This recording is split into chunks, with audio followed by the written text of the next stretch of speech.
What happens when two dudes, one a retired Navy SEAL commander in Colorado Springs, and the other a hippie meditation teacher in New York City, get together to discuss living mindfully? That's a great question, because we don't know what will happen either. Raw, uncut, and unapologetic. Welcome to Men Talking Mindfulness with co-hosts John McCaskill and Will Schneider. Each week, we take an authentic dive into how mindfulness continually impacts our lives, deepens our relationships, and allows us to be emotionally alive. We filter all of our conversations through the man box, where we unpack how as men we are expected to act in society, how fighting the authentic human experience is exhausting and damaging, and how mindfulness can help. So happy you're tuning in to Men Talking Mindfulness. Now, on to the show.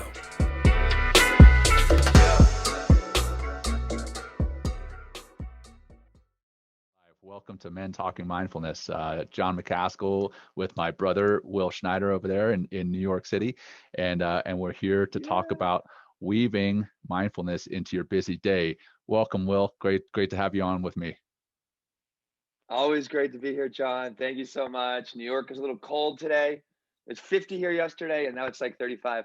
It's great to be on the show. I'm really excited to talk about mindfulness really can make a big difference in our lives if we just take little moments, like 2-3 minutes, maybe just a few breaths, and it can really have a massive impact on our experience. So I'm excited to share some of our thoughts about that today. So thanks for having. Great to just connect, John, and continue this conversation. Yeah, for sure. And we've had these similar conversations before, and something that I hear all the time in teaching meditation and teaching mindfulness is people use the excuse, hey, I don't have time for that. And I Yeah. think a lot of the time, and we were kind of talking about this before I hit stream on this before the show, but a lot of the time that busyness is kind of a badge of honor for people. And if they're so busy that they can't take enough time to eat lunch mindfully, like away from their computer, away from their phone, or they're so busy that they don't have 5 minutes to just breathe, or they're so Hmm. busy that they don't have like literally from when they wake up in the morning, they open up their phone and they check their phone, and then they're on go all day long. And then the last thing they do at night is check their emails, check their social media, go to bed. And then all that stuff is right there in your head. It Yeah. sets you up for Yeah. a stressed out mind, like a race car. You're Yeah. constantly in the red. And what happens if a race car or any kind of car is constantly in the red? It eventually breaks down. So we Yeah. are here Yeah. to talk about implementing Yeah. some very simple mindfulness practices or mindfulness times in your busy day to help you feel better about that day, to help you feel Mm. better about life in general and more fulfilled, Yeah. more productive even. Like, so if you are one of those Yeah. people who are so busy, and you pride yourself on that, and you pride yourself on being productive and focused, this is just another trick that's going to help you to be even more focused and more productive. So there's kind of Right. a double-edged, hey, a win. I won't call it a double-edged sword. It's a double-edged win. You feel Yeah. better about your day, you're more rested, and you're more focused by implementing small little tricks like this in your day. So, Will, what Yeah. are some practices that you implement in your busy day? Because I know you're a busy guy too. What do you do? Yeah. Well, I'm gonna comment on this, John, and then we're gonna actually have our practice. It's like we're like, so Oh man, no, no, no. I'm That's so busy. I'm no, I know, right? Well, because this is look at like, hey, we're two people. You're yeah, busy, I'm busy, and but it's also thinking about like even just thinking of the word busy. What does it bring up into our lives energetically and emotionally? Brings up stress, anxiety. It brings a rush and the energy, like you talked about, that race car going and going and going, and what happens? It breaks down. I yeah, love that old proverb that says, "How you do anything is how you do everything." So if I'm processing the world, I'm busy, I'm busy, I'm busy, I'm busy, and you really never get to drop into something mindfully, meaning like to really be present to something here, to be here, present here and now. Um, if you're always just busy, and if you're living with all that busyness and all that stress and anxiety, you're going to produce certain results. And, I think it can, in a lot of ways, or some ways, you can kind of predict what those results are going to be if you're kind of an objective observer. Um, and I'm even very cautious, John. I almost want to refuse to say that I'm busy, because like even just saying that word and energy of that word, and then all the energy and the stress and the emotions that come with it, just keep me in that state of mind. Yeah. But why don't we actually weave mindfulness right into our show right now? Good call. Good call. How did I forget that? No, because you're too damn busy, John. And that is one thing that Will and I try to do for every practice. For those of you who are, or rather every episode of Men Talking Mindfulness, for those of you who are tuning in for the first time, is that we bookend the show with a practice at the beginning and a practice at the end. So if you see nothing else of the show, this is an important part of weaving mindfulness into your busy day. Will, you want to lead the first one? Yeah, you obviously need some help, John. So I'm going to swoop in and rescue. Thanks, brother. Thanks. No, I'm with you. And, and just what I'm going to teach you right now, it's like, we're just going to breathe for just a couple minutes. That's it. We're just going to get in touch with our breath, and just being mindful of our breath, and allow our breath as a tool to help calm our mind, our body, our emotions, and the pace of our life down. So sit up tall if you're sitting. If you want to lay down, go right ahead. Make some contact, feet on the floor, hands either crossed. I'm sitting at a desk, so I have my fingers interlaced, or maybe drop your hands down on your thighs. And let's just start with an exhale. Yeah, let's take a big inhale, fill all the way up. And exhale, let it go out. Yeah, let's just continually create a nice, mindfully breathing, slowly inhale, and really working for a nice, slow pace of inhalation, and a nice, slow pace of an exhalation. And just even being mindful of the pace of your breath is going to change the pace of your body. It's going to change the pace of your mind. It's going to change the energy within your day as well. So just breathe big, breathing smoothly, and just being mindful of the experience of your breath and the impact and how it's making you feel. And just breathe.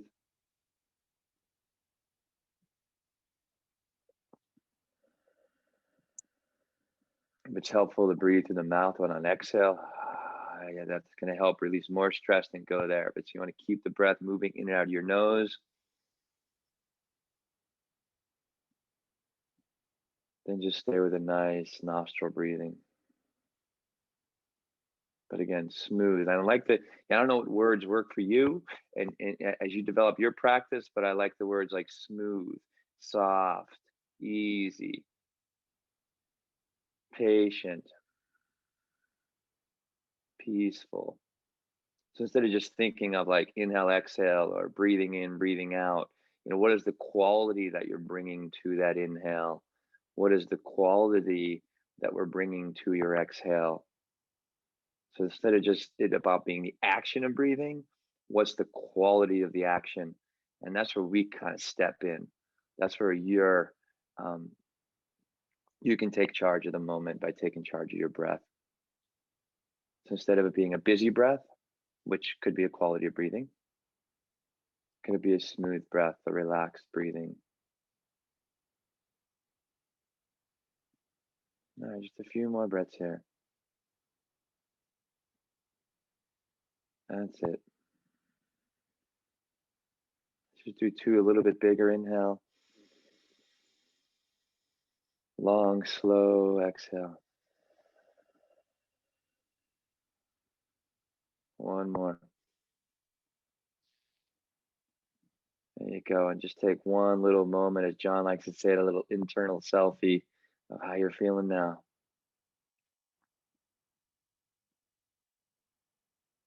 Yeah, when you're ready, you can open those eyes, and we are back. And I kind of got lost there, John. It was nice to breathe. It's nice and easy. It's like, are we doing a show? Where am I right now? I don't know what's going on. And that's like, it could just, just like there's one we weave it into the show because we want to teach people, mindfulness, but like that's how easy and quickly you can shift your state of mind, and in order to really remain focused and get on with the things that are going to create more success and more happiness in your day and in your life. Yeah, man. And I needed that practice. As you could kind of tell, I was a little jazzed up when we started the show. And I Yeah. mean, it unfortunately it did come from my going from one meeting into the next. And I know that that is something we're all guilty of these days, especially as we're Mhm. kind of living in the virtual world, working from home. So many people are Mm. putting one Zoom call next to another Zoom call, literally going through 6, 7, 8 Zoom calls back to back, not taking breaks for water. Here's my gigantic water jug here. And I'm guilty I of doing love that. that. I literally just did that. So came from one Zoom call directly into Yeah. this. Yeah. Yeah. And at the end of that Zoom call, what's running through my mind is, oh, I've got to get out of this one and I got to get into the next one. And Right. so my nervous system is a little amped up. And then that practice right there that you just led us through, Will, got me back down. So I took that Yeah. internal selfie at the beginning of the practice, and I took the internal selfie at the end, and I feel way more calm. My mind is Yeah. much more at ease. So you talked about different words that you like to weave into your practice: smooth, easy, calm, that type of thing. Well, Hmm. uh, one of the phrases that I like to have is, a military term is at ease. And At at ease. ease is when is a higher ranking military member walks into the room, you kind of pop to attention where you're stiff and rigid, and that's Hmm. kind of how my body felt. And then when that Hmm. high ranking individual in the military says, "Hey, at ease," that basically means relax. And Hmm. that term at ease has that's where I feel I'm at now. I'm much more at ease after that practice. So thanks for doing that, brother. I appreciate Yeah. it. Yeah. Thank you. That's Yeah. great, John. Yeah. And I mean, I was going to talk about this a little bit later, but like one way that's going to be helpful, because it's like, I think when weaving mindfulness into your life, and if you haven't worked with mindfulness before, and mindfulness doesn't necessarily mean meditation. I think that we need to make that very clear. It's not meditation. Mindfulness is just being aware of whether it's something about your physical self, whether it's your emotional self, whether it's your mental self, or whether it's even your breathing. Mindfulness is just another word for awareness. Um, and right there, what we just saw and what we just experienced, John, is actually, I think, one thing that the companies I work with is try to leverage accountability in order to gain mindfulness. So having a buddy call, kind of if somebody's seeing you stressed out, or you're seeing one of your buddies stressed out, just be like, hey, why don't we take a couple breaths right now? And Right. just like, that's definitely one way to upgrade your success as far as to becoming more mindful and weaving mindfulness into your life. Is actually what I've used in the past is like leveraging accountability. It's tough to do things alone. It's tough to develop a new habit alone sometimes. So if you can have somebody on that journey with you, and you guys kind of tag teaming off of one another, and helping each other pursue whatever that mindfulness goal is that you have, that is a really successful, and it's going to create a lot more success in mindfulness. But I just wanted to, while it was hot, was still hot, that moment, I just wanted to kind of drop that in there. But why don't we let's kick it over to you, John. So Yeah. what are how about maybe it'd be nice to talk about what are some of the obstacles you became aware of as you became more mindful that gets in the way of that weaving, of the mindfulness into your day. Like, I think, Yeah. because it's like those obstacles that really are present themselves to us early on in our practice, because it's something we're not used to doing. Right. Well, I think one of the biggest obstacles, for me personally, and maybe for some of those watching and listening later, is that I want to help, like, everyone, right? And yeah, so when somebody comes to me and they're like, "Hey man, do you have 5 minutes? Hey man, do you have an hour that we could sit down and talk?" I want to do that. And what I find is, in addition to my work, I load up my schedule, weeks in advance with phone calls, Zoom calls Mm. with people, and they're calls and Zoom calls that I want to have because I feel, helping people is my passion. But in doing that, I end up filling up my schedule so much that I can't take time to take care of myself. So here I am, preaching, take care of yourself. I'm preaching mindfulness and meditation. I'm preaching getting good rest. And then there are times when I don't practice that because of my desire to help people.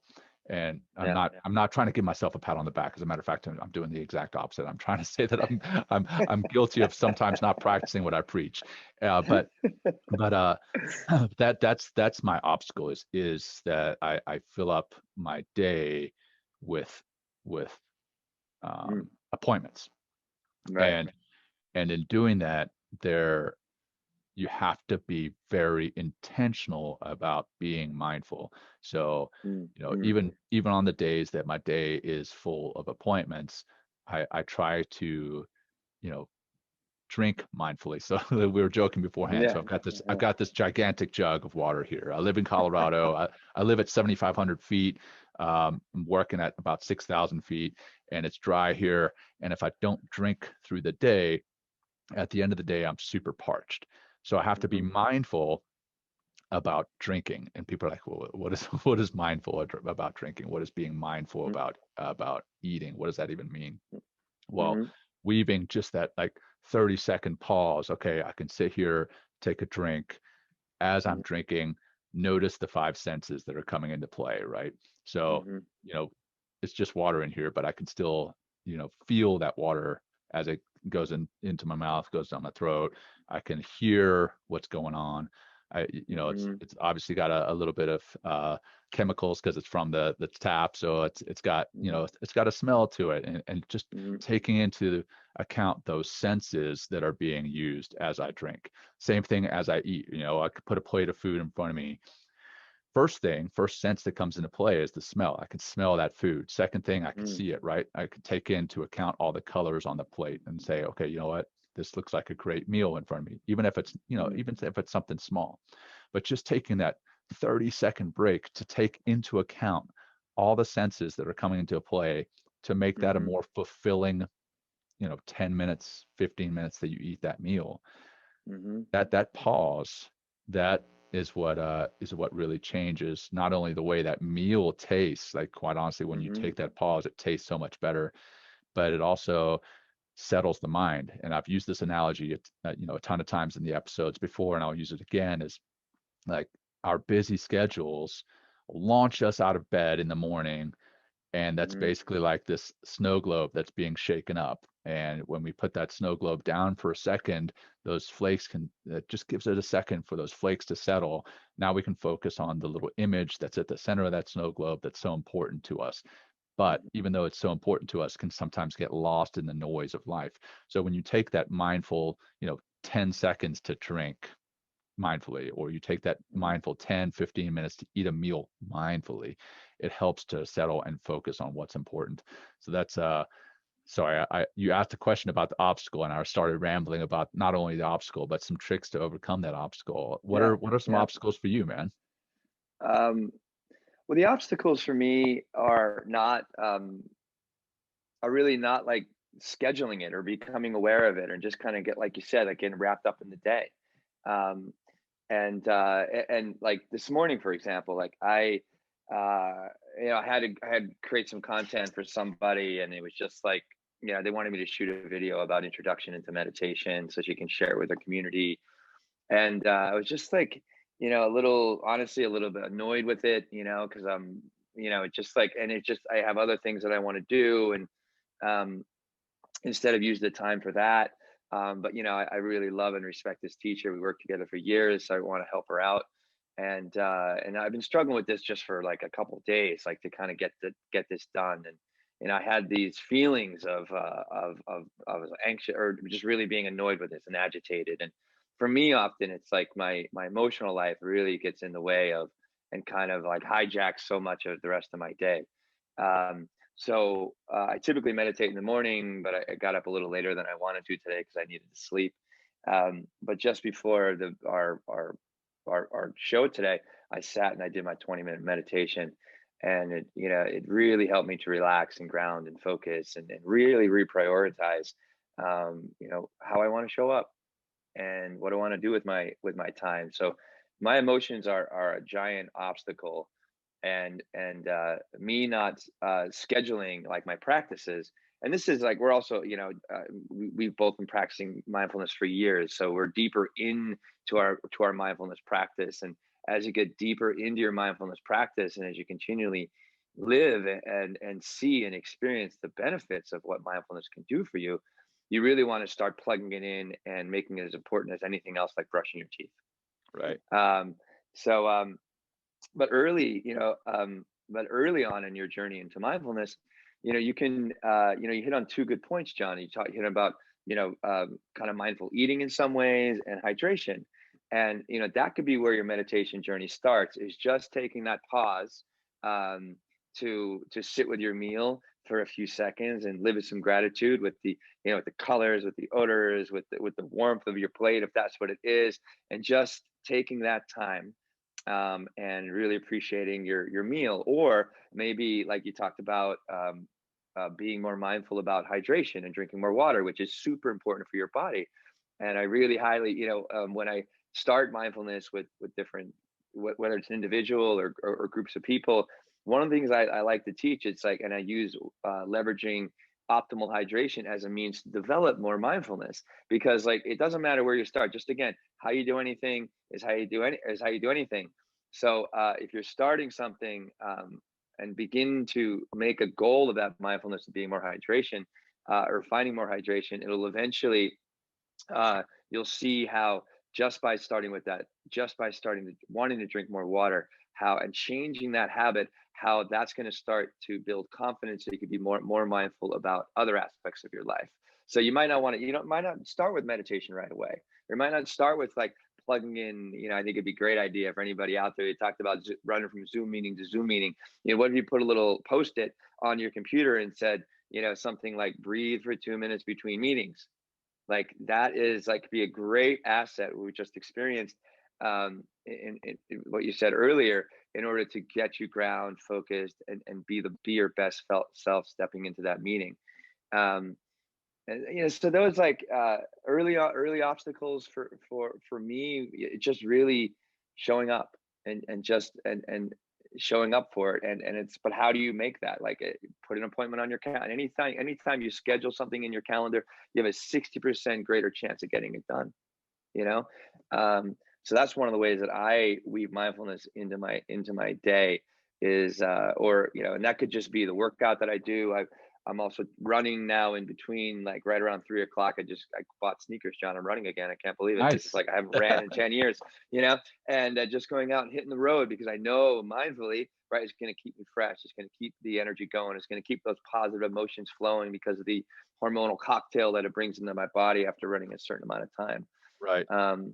So, yeah, what are you hearing there, John? Like, Yeah. there's Well, a so many couple of different things. areas that we can hit with this, Yeah. Well, yeah, you hit on a couple great things that I want to kind of rehash. Mm-hmm. You said that you you stayed in bed a little bit this morning because you Mm-hmm. needed to sleep. And that, a lot of people will say, hey, I rolled over in bed, hit my snooze, or, slept an extra hour, whatever, because I wanted that extra sleep. Well, the fact that you said needed that sleep, that's Yeah. something that you are aware of, and you're mindful of what your body needs. And that kind of ties back into, the mindful hydration. You have to start taking care of yourself, Yeah. and knowing what you need. And the only way you're going to know what you need is by being mindful of those needs. If you're Right. continually running, not literally, but metaphorically running from meeting to meeting, or running from With the energy of busyness, right? yeah, with Yeah, with like that I talked energy about of earlier. business, then you can Yeah. never be in tune with what your body, your mind, your soul needs. And I think Mm-hmm. that was an important distinction, the way that you phrased that, and I want to touch on that. Yeah. You talked about, the gratitude, sitting with your meal for a second, and being grateful about what's in front of you. That's a huge thing. Take 1 minute Yeah. to be grateful about that meal. Take 2 minutes in the morning to write down 2 or 3 things that you're grateful for in your day. Perfect. So I mean, 2 or 3 minutes. Yeah. If you don't have 2 or 3 minutes in your day, then you're entirely too busy, and you need to take a step back and see what you can do to Yeah. implement something like this. And the reason I think that writing down those things of gratitude are so important is that truly rewires your brain to see things differently in life. If you don't take a second to pause and show gratitude for what you have, what you've been given, then as you go through the day, you don't see those things. You literally don't Right. see them. Like quite Mhm. physically, you don't see them with your eyes. And Yeah. then as you start to write these things down, you're like, I'm thankful. Sure, you can write down the big things. Hey, I'm thankful for my family. I'm thankful for my health. I'm thankful. That's great. But sometimes just writing down, hey, you know what? I'm thankful for the fact that I can sit down for 2 minutes. I'm thankful Yeah. for that. And implementing that gratitude practice into your day and how important that is in your busy schedule. You can even say, hey, you know what? I'm thankful. And I know you don't like the term busy, but you can Yeah. say, I'm Yeah. thankful for a busy schedule. I mean, some people are Yeah. unemployed.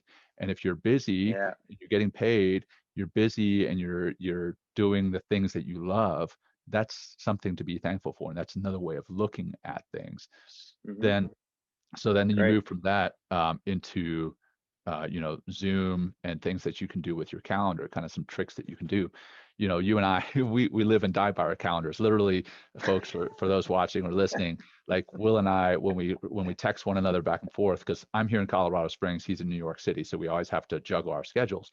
He'll be like, "Hey, are you free for 5 minutes for a call on Thursday to discuss what we're going to discuss on Friday?" And I'll say, yeah, sure, that works for me. And like 2 minutes later, there's a calendar invite in my inbox, which I love because I live and die by my calendar. Yeah. Um, Yeah. but the trick there is, what else can you write into your calendar? Can you write in mindful breaks into your calendar? Yeah. I Yeah. started Boom. I did start writing in white space. I literally, on my calendar, it says white space, Mm. because I need to take a break in the middle of the day, not only to eat lunch, but just to settle my mind. I mean, it's not a long break, but it's something that Yeah. I've started implementing, because if I don't, I'll fill that space with another meeting, another call. So I was very intentional about scheduling that white space in there. The other thing is, maybe at the end of every hour, so the 55-minute mark of every Hmm. hour during your day, you write in a 5-minute mindfulness break, so that Yeah. when somebody schedules a Zoom call, for an hour, you realize, hey, you know what? I've got to end it at the 55-minute mark, because I know that at the top of the hour, I'm going to start another Zoom call. And if Yeah. I can jump into my that after a 5-minute break, I'm going to be that much more focused in that next call. The person on the other end is going to get a better version of me rather than the Hmm. stressed out version of me. I mean, kind of Yeah. like, again, here I am being almost hypocritical in that I jumped straight from that last Zoom call into this one. But luckily, I knew that there was a practice at the beginning of this one that was going to get my nervous system back down. Um, and that that that you forgot about. that I forgot about that, because I I was wasn't, just because kidding. I hadn't taken that Right. 5-minute break, right? But then There you go. after taking that 2-3 minutes with you, Will, that got my mind settled, it got my nervous system settled, and it got my body feeling better about Yeah. the day ahead, not just the call, but the day ahead. And think about, if you do that multiple times through your day, how much better you're going to feel, how much more authentic you're going to be on your Zoom calls, how much more Hmm. authentic you're going to be with your colleagues, your coworkers, your family, when you're at the end of the Yeah. day. Like, if you've taken 5 or 6 5-minute breaks, even if you're not doing a formal meditation during those 5-minute breaks, you're just literally taking 5 seconds to put that meeting behind you and get ready for this next meeting. Not 5 seconds, but Yeah. 5 minutes rather.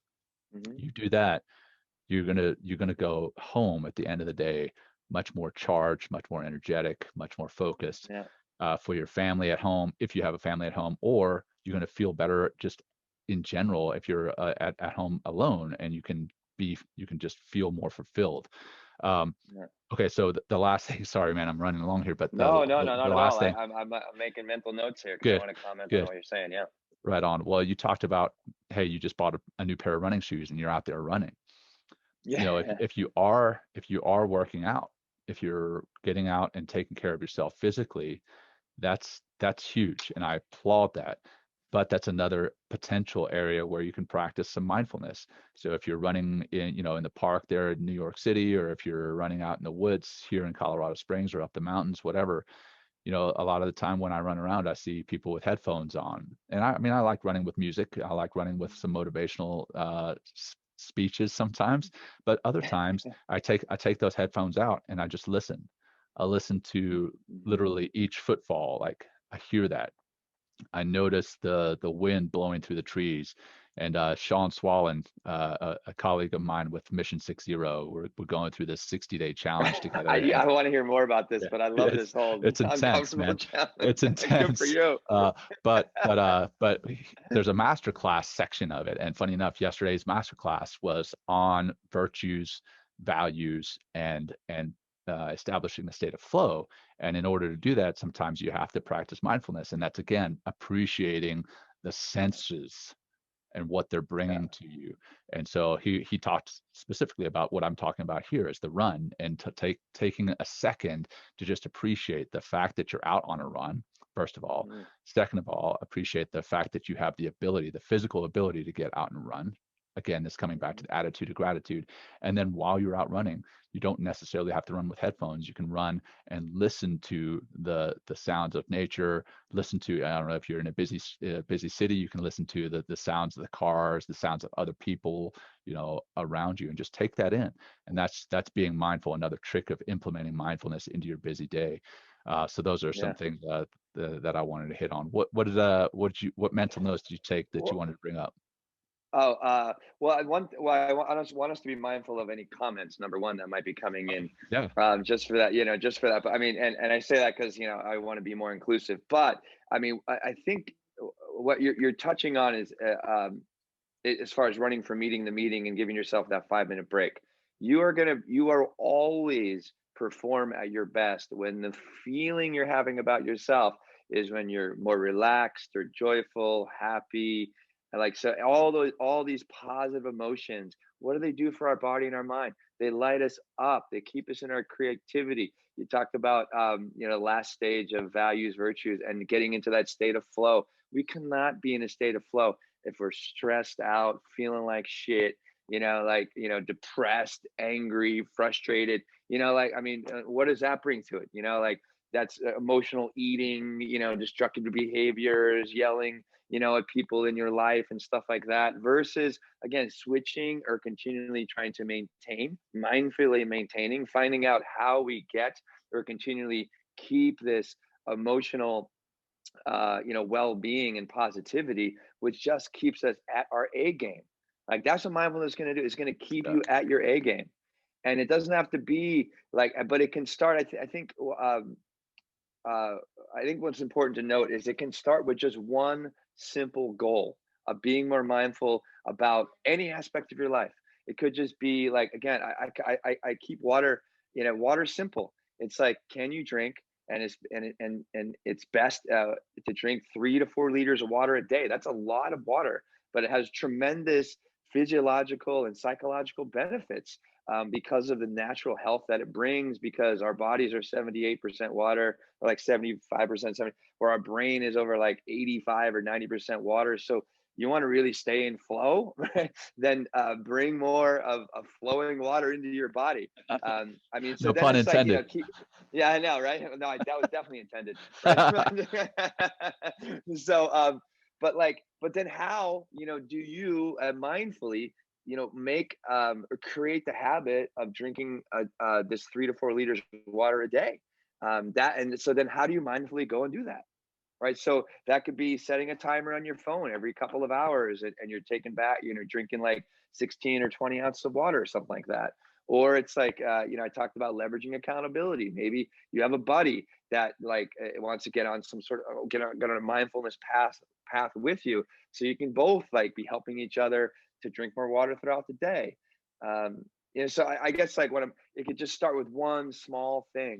thing about like getting up out of bed and going for instead of getting up in the morning and sauntering into the shower and just kind of moving through the same day, which Again, if you're continually doing the same things, you're continually creating the same experience, which means you're continually creating the same feelings. How do you flip? How do you do something that makes you feel good?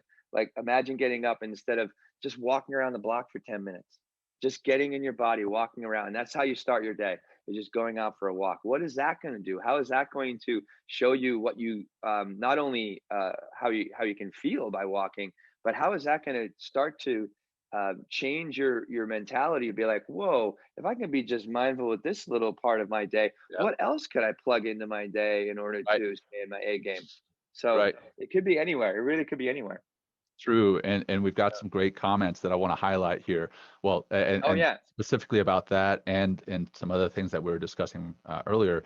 But David Yeah, Schiff, a friend of mine, he says, I hope that you're both fans of Atomic Habits. Atomic Habits Oh, is a I was book just gonna by say, yeah. James Clear, and It's on my hey, that's notes. perfect. It's on Oh, my notes. His name, Dave, yeah. Dave's cheating. He's reading the notes. But Yeah, anyway, okay. Yeah, I know.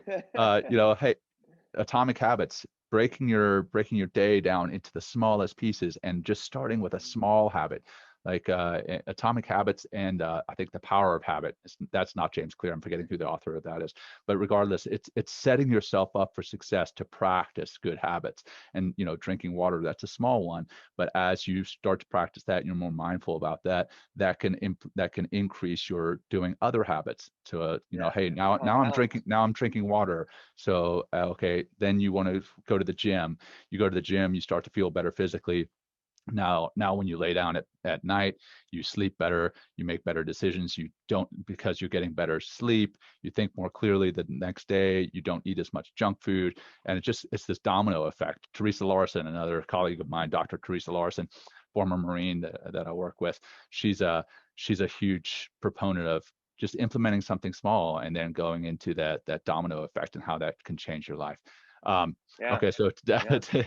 Dave helped me out with the Power of Habits, Charles Duhigg. So Okay, great. so yep, that's that. And then we got a lot of people commenting about mindfulness practice and how important starting something small is. Marcus Capone, this is not so much related to our topic here, but it's a great question, and it actually comes full circle here, Will, because Marcus Yeah. Capone asked a question about psychedelics and how Ooh. that Oh. may help with addressing post-traumatic stress, TBI, and everything else. And the reason I say it comes full circle is Scott Tucker, who introduced Will and myself. He says, "Hey, it worked for me," and Yeah. this is my opinion on psychedelics. I do fully support them being used in the right setting to Yeah. address trauma, to address TBI, to address PTS, to address survivor guilt, to address moral injury. I'm a huge fan of, and I'm glad to see that there are organizations like Marcus Capone's. He runs Vets, and there's shoot, I'm forgetting the name of some of the other organizations that are out there that do this, but it's great that they're doing it for veterans and other folks who need help psychologically. There's a great book out there, How to Change Your Mind, by Michael Michael Pollan. Pollan. Yeah, and it's that, like, I was closed-minded to this stuff a year and a half ago. Read that book, and since I've spoken with many people who have used psychedelics to address trauma and open up new neural pathways in their minds, and I think that's a huge thing, and I'm glad to see that it's gaining more acceptance here in the Yeah, U.S. for sure. Yeah, keep going. Is there anything else you want to Yeah, say? Because I no, would love to address that psychedelics. please do, man. Well, I think, the psychedelics and what that listener is commenting on is how it can really. I think what's really important about psychedelics and what it's doing for people emotionally and mentally is helping to lift yourself out of that PTSD, out of that trauma. Because without that kind of emotional sobriety, then it's really tough to make any kind of big changes in your life because you're constantly being pulled down and down and down and down. Again, we're emotional beings. Actually, I just had, over New Year's, I was doing LSD in a safe place with a group of people. We respected the medicine and like created sacred space, and we did some oming and chanting, and then just had like a blast. I mean, this is the maybe the only in the last year. I mean, I've only done LSD. It was like the first time was a year ago on my in 2019 into 2020, and which is an amazing experience. But and I've done ayahuasca 4 times, and all of these psychedelics honestly have had a massive effect on who I am and how I'm showing up in my own life as well as my relationships. I just finished this LSD on the 1st of January, and I did because I was comfortable with it, and I knew the medicine. I took this medicine before, and I actually did a double dose, and it really sent me into like some incredible places in the moment. But now I'm seeing about 2 weeks after, I am more relaxed, I'm more driven, I'm more focused. And one of the biggest things that I'm seeing from that, and it's kind of like maybe to talk of that, the negative side of our emotional selves, is my self-doubt is like gone, John. Like my self-doubt has been sabotaging me for a really long time, and it's like diminishing the light that I am, but also doesn't allow me to see how bright the future can be. And I just feel I'm unburdened by doubt. It's like, I mean, death of the ego, right? That's I mean, I think it just killed my destructive ego. And now it's like, I mean, all I'm focusing on is how I can use the time that I have mindfully, right, in a given day, to stay on my A game, so I can continually work to reach and help more people. Right. That's all I'm doing. Yeah, and it's the clarity you brought was huge. Yeah, please. Yeah, I think I definitely think there's good use to all these, and I want to be clear that Will did it in a safe setting with it, and that's one thing, is you have to have a good setting and a good set. Mm-hmm. So setting, you have to be safe, you have to trust those around you. Some folks have actual clinicians or doctors there with you as they administer these psychedelics, and then the as far as the mindset going into that practice is you're not going into it to go and just have a blast of your life. You're going in there to really experience things at a deeper level, like you have just spoken about. Oh, Jesus, and the not to make this suddenly the new topic of discussion, but we have another comment here. It says, mindfulness practice after psychedelic therapy was what cured my PTSD in December. Boom. And I think that's, those two go hand in hand. Is the mindfulness can really lay the foundation for using the psychedelics for therapy, alternative therapy, and then afterwards to maintain that level of awareness that you've achieved. It can help with that. So I think that's those are great questions. Well, think about the Beatles. Like, they really had a massive shift in their music and their creativity because of LSD. And then after doing LSD, and this is in their history, and you can find this. But after, like, they realized, I mean, LSD it's really hard. It's hard on the body and the mind. It's a great journey. To do it, I don't know how often, what that would be like, because I'm not like it's a regular practice for me. I just know that it really can help you clarify a lot of things. But what they did after, in order to sustain and then continually feel that emotional and that mental lift and shift, they started doing transcendental meditation. That's how they got to meditate. LSD took them right to meditation because of the sustainability and we're obviously big proponents of meditation here. But again, how do you sustain this level of like high performance, and this level, and in order to really stay at high performance, this relaxed high performance, you know what I mean? You can really be yourself, drop into your heart, be here and now, stay on your breath, and stay in that creativity, and all this brilliance that we have in our brain comes through when we're really emotionally sober and relaxed. I want to come back. Just the one other organization that I'm a huge fan of, and I've totally spaced on their name before, is the Healing Hearts Project. Boom. So that's another one that's dealing with psychedelics and veterans and post-traumatic stress. And I just want to make sure I gave them a shout out, and I feel terrible for spacing on their name, but Healing Hearts Project, check them out. So, all right, brother, I think we're right at about 45 minutes of the show, and I want to just wrap it up. Let's give like one more or two more tips on implementing mindfulness in your busy day, weaving it into your busy day, and then I'll wrap it up with a practice and we'll call it done. So one more tip from you and one more from me, and then we'll do the practice. Well, I think just coming back to that comment about James Clear's brilliant book on atomic habits. In order to really, he talks about how to change habits, and well, first you become aware of them, right? And then in order to change them, understand, really, sit down and maybe get mindful about what are the obstacles, right? Because if we're aware, mindful of the obstacles, then I can see where they're coming and how to get around them. But also make it obvious is another big part of creating a good new habit. Is how can you make that obvious, as far as, well, getting away from one habit is like kind of make it very hard to go back to the old habit. But how do you make the new habit you want more obvious? That could be post-it notes, that can be leveraging accountability in order to grow more mindfully.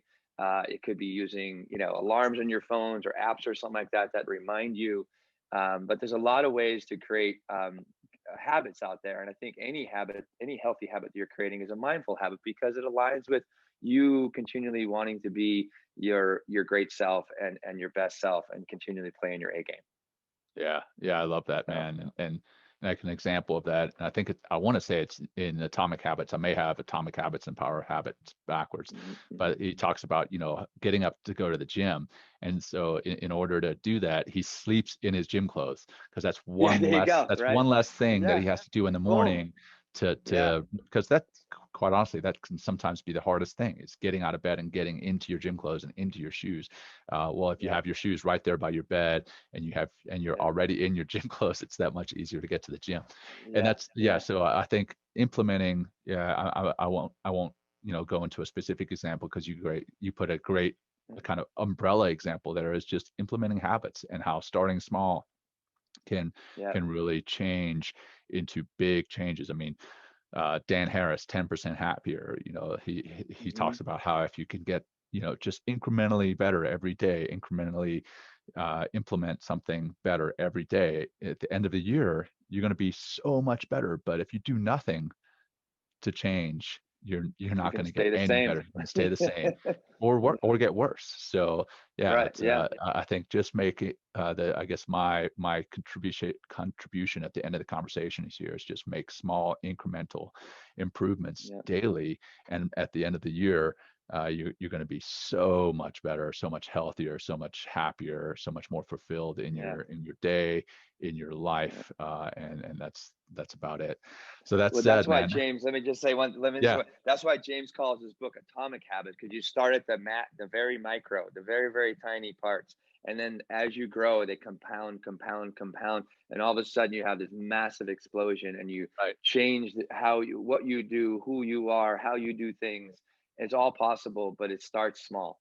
It's like what Confucius says. He goes, in order for a man to move a mountain, he must start by moving the first small stone. Right. And that's the way it goes. Yeah. And I also think another great example in that book, again, I may have the two books confused, but I'm pretty sure it's in Atomic Habits. It talks about a cycling team where all they did was English cycling team. English cycling team that made very subtle changes, so that they could be like 1% more aerodynamic. Their bikes could be 1% lighter. Their pants could be, and they would get like massages so that their sleep would be just slightly better, but everything was slightly better over and over and over, and that added up to an unbeatable team. And you can do that same thing in your life, eat just slightly better. You don't have to make these drastic changes in your diet yet. You can just eat slightly better. Maybe start with water. Start with water, and then it gets better. All right. So I think I've beaten that dead horse. So all right, let's wrap it up by getting 1% better here. So that said, man, let's wrap it up with a practice. We talked about implementing and weaving mindfulness into your busy day. So again, rewatch the show, re-listen to it later when it's on podcast, and see some of these tricks that you can implement in your day. But we'll wrap it up with a practice. I like to sit up in my chair, back straight but not stiff, hands on my thighs, feet planted firmly on the ground. I like to close my eyes. If you don't feel comfortable doing that, just put your gaze to about 6 to 8 feet in front of you. And then bring your attention to the here and now and focus specifically on your breath. And as thoughts come into your mind, just let those thoughts come in on the breath in, and then just let them go on the breath out. So breathe in. And as you breathe out, let those thoughts just go. Just let them go. Breathe in, focusing on the sensation of breathing in. And breathe out and imagine those thoughts just riding that breath out. Breathe in, noticing the air passing your nostrils as you breathe in. And breathe out. Let those thoughts, emotions, meetings, let them just ride out with that breath. Breathe in. And out nice and slow.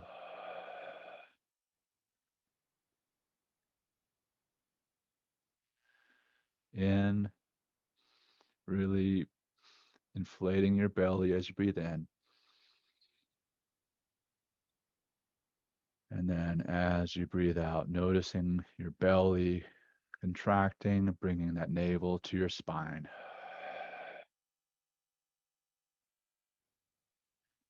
Into your belly.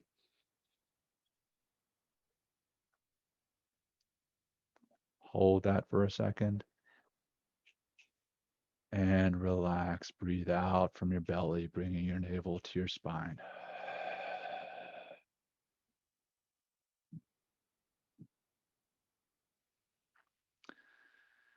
You may notice those thoughts coming into your mind again. What's next on your calendar coming into your mind again. It's okay as they come in. See them and then let them go, just like waves on the ocean. Breathing in and letting those thoughts go. They come and go just like waves on the ocean. Let's do one last cleansing breath. Deep, deep, deep into your belly. Hold it and relax. Breathing out from your belly, noticing the air as it comes up from your lungs and out past your lips. And then as you're ready, start to come out of the practice. Invite some movement back into your body. Move your head around, loosen up your neck, and then open your eyes. And here we are at the end of another episode. Thank you all so much for joining us. Thanks, Will, for the conversation. Always a pleasure. And yeah, same here, John. Same here. Yeah. Hey, please, anybody out there listening or right now, like, leave us a review, subscribe to our podcast, share it with your friends. I really appreciate it. This is growing conversation. We have on February 5th, we have Liz Plank coming up. She wrote For the Love of Men, where we'll jump back into more of the man box and understand and unpack some of that. But thank you, John. I always like to just plug a little bit at the end. If I just shamelessly need to do that, I'll be that guy.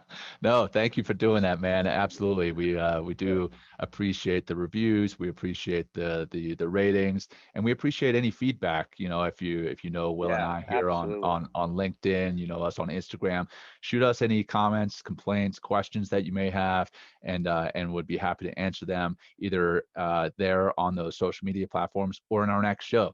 So next week or we'll be topic. here. What's a topic that we can talk about? Sorry. Yeah. we'll be here next week again for the 4th episode of season 2.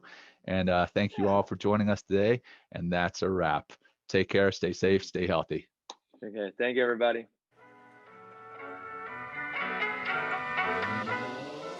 Thanks for joining Will and John on Men Talking Mindfulness. If you enjoyed the show, please like and share it with your friends and family, and please, we would appreciate a review too. Until next time, this has been Men Talking Mindfulness. Thanks for showing up.